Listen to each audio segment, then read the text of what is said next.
Adlaw nga Sabado karon mga kaigsuunan, petsa 5 sa bulan sa Hunyo tuig 2021. Ang pagbasa kinutlo gikan sa Ebanghelyo sumala ni San Marcos kapitulo 12 bersikulo 38 ngadto sa 44. Sa iyang pagtudlo kanila si Jesus miingon, "Pagbantay kamo sa mga magtutudlo sa balaod nga gustong magsuroy-suroy nga magsulob ug mga tag-as nga biste ug buot nga yukbuan sulod sa mga merkado. Magpili sila sa mga linaing lingkuranan sulod sa mga sinaguga ug sa mga labing maayong dapit sa mga kumbira.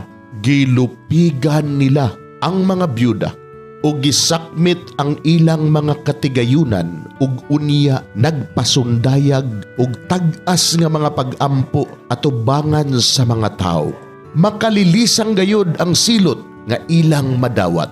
Samtang naglingkod si Jesus atbang sa panudlanan sa templo, naniid siya sa mga tao nga naghulog didto sa ilang mga halad. Daghang mga tao ang naghulog og daghang kwarta.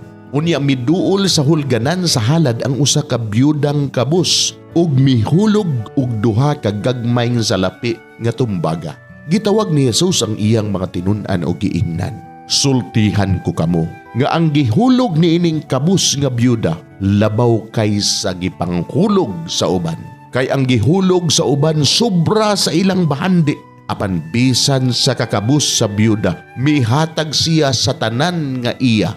Gihatag niya ang tanan nga iyang gisaligan aron mabuhi." Mga igsuon, ang Ebanghelyo sa Ginoo. Daygon ikaw o Kristo.